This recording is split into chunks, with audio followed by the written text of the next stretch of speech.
उनकी एक खास बात मैं जरूर बताना चाहूंगा। हालांकि वो मुसलमान थे लेकिन वेजिटेरियन थे।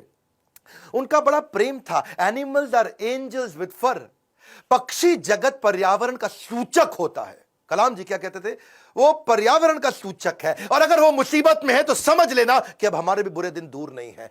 एक बार उनको जो डीआरडीओ की उनकी दीवार हुआ करती थी ना बाउंड्री की, तो उनको बोला गया सिक्योरिटी के लिए कांच वांच लगा दो। बोला बिल्कुल नहीं, ये बर्ड्स के लिए बड़ा हार्मफुल हो सकता है। उन्होंने मना कर दिया। और जिस समय वो प्रेसिडेंट बने थे, बाद में जब वो राष्ट्रपति भवन के अंदर मुगल गार्डन में जब वॉक किया करते थे ना, तो वो एक मोर को देखा जो ना मुंह खोल पा रहा ना बंद कर पा रहा है। स्पेशली उन्होंने वेटनरी डॉक्टर को बुला के देखा, तो देखा मोर के गले में ट्यूमर है, ना मुंह खोल पा रहा है ना मोर मुंह बंद कर पा रहा है। उन्होंने इसका इलाज कराया। एक लीडर की महानता का इसी बात से पता चलता है कि वो किन लोगों की मदद कर रहा है जो बदले में उन्हें कुछ नहीं दे सकते। जब कोई लीडर ऐसे लोगों की मदद करता है जो बदले में कुछ नहीं दे सकता, वही एक महान लीडर की निशानी है। अच्छा, अब्दुल कलाम जी की एक बात मेरे दिल को छू गई। वो परिवारवाद नहीं राष्ट्रवाद में बिलीव किया करते थे। जब वो राष्ट्रपति भवन में थे, See, he's a man of principle and therefore is always respected everywhere. उनके क्योंकि जो भाई थे ना, उनको बहुत प्रेम करते थे, बहुत प्रेम करते थे अपने भाई से। बचपन से ही प्रेम था। और उनके अपने सगे भाई का पोता दिल्ली के अंदर मुनीरका में किराए के कमरे पर रहा करता था। 2006 में जब कलाम ने एक दफा सारे परिवार को इनवाइट किया, क्योंकि उनका कोई परिवार वहां रहता नहीं था, वो राष्ट्रपति भवन में अकेले रहते थे। और जब एक बार उन्होंने सारे परिवार को बुलाया राष्ट्रपति भवन में, तो वो लोग 8 दिन तक रहे। और सारे परिवार, क्योंकि 10 भाई बहन थे ना, तो 52 लोग आए।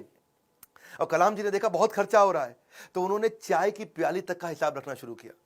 सब लोगों को उन्होंने अजमेर शरीफ प्राइवेट बस करके भेजा, उसका भी हिसाब रखना शुरू किया। उन्होंने अपने अकाउंटेंट से सारा हिसाब बनवाया और बोला कि ये कितना बना, तो देखा 3,52,000 रुपए का चेक उन्होंने अपनी तनख्वाह से काट के दिया। और क्या कहा कि राष्ट्रपति भवन की जिम्मेदारी केवल राष्ट्रपति की होती है, पूरे परिवार की नहीं होती है। अब्दुल कलाम जी इतने विनम्र व्यक्ति थे। विनम्रता ताज के बिना राजसी गौरव है।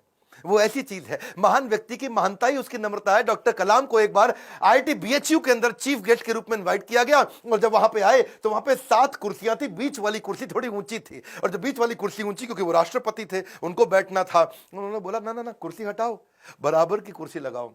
तो बोले नहीं सर, ये स्पेशल कुर्सी है हमारे चीफ गेस्ट के लिए। तो वो समझ गए कि चीफ गेस्ट कौन होते हैं भैया, जो एजुकेशन में महागुरु है वही है। तो उन्होंने वाइस चांसलर को बोला आप आइए बैठिए। वाइस चांसलर घबरा गए। बोला राष्ट्रपति आप हैं, you are the first person of our country, आप बैठेंगे? बोला बिल्कुल नहीं। फिर उन्होंने अपनी कुर्सी हटवाई, बराबर की कुर्सी पे बैठे। कलाम जी ऐसे थे, ईमानदारी एक जादुई गुण है। यदि आपका हृदय ईमान से भरा है तो शत्रु क्या पूरा संसार आपके साथ खड़ा है। कहते हैं कि कोई भी पैतृक संपत्ति, माता पिता की दी हुई कोई भी पैतृक संपत्ति ईमानदारी के बराबर आपको अमीर नहीं बना सकती। सबसे ज्यादा अमीर व्यक्ति वही जो ईमानदार है।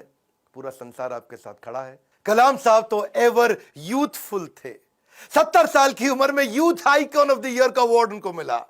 हमेशा जीवन में भगवत गीता और कुरान दोनों साथ में रखते थे। 83 वर्ष की उम्र में उन्होंने रिटायर नहीं किया, रिट्राई किया। He was not tired, he was inspired, he was not tired up, he was fired up। आंखों में रोशनी तो उनकी कम हो रही थी, पर युवाओं के भविष्य को रोशन करने में लगे थे। उनके शरीर के पांव के कदमों की गति कम हो गई थी, पर देश की समृद्धि की गति को बढ़ाने में लगे हुए थे। एक असाधारण, एक अनोखा, अस्वाभाविक, अलौकिक व्यक्तित्व के 2015 में हमेशा के लिए हमको अलविदा करके चले गए। और कहां गए? उसी आईआईएम शिलोंग के अंदर आखिरी लेक्चर देते वक्त जैसे क्षत्रिय अपने युद्ध के मैदान में लड़ाई करते हुए वीर गति को प्राप्त करता है, ऐसे ही आईआईएम शिलोंग के अंदर लेक्चर देने के बाद तुरंत वहीं लेक्चर देते वक्त जो कल था वो आज नहीं है, जो आज है वो कल नहीं होगा, वैसे ही इस ब्रह्मांड में दूसरा कोई कलाम नहीं होगा। स्विट्जरलैंड जैसा देश जो साइंटिफिक रिसर्च के मामले में 8वें पायदान पे आता दुनिया में, और जब वो 26 मई कलाम स्वयं जब उनके देश गए थे, तो वही स्विट्जरलैंड उसको साइंस डे के रूप में मनाता है। यूएन उनके जन्मदिन को यूएनओ कहता है कि इसको हम वर्ल्ड स्टूडेंट डे के रूप में मनाते हैं। बन जाती है परिभाषा भारत के सम्मान की जब जब बात होती है श्री एपीजे अब्दुल कलाम की। अब्दुल कलाम जी रेस्ट इन पीस नहीं है, बट रेस्ट इन मी है। अब्दुल कलाम जी आप लौट गए, आप कैसे आएंगे? अगर आप नहीं आएंगे तो आपके शिक्षा के रूप में तो आप हमारे साथ हैं।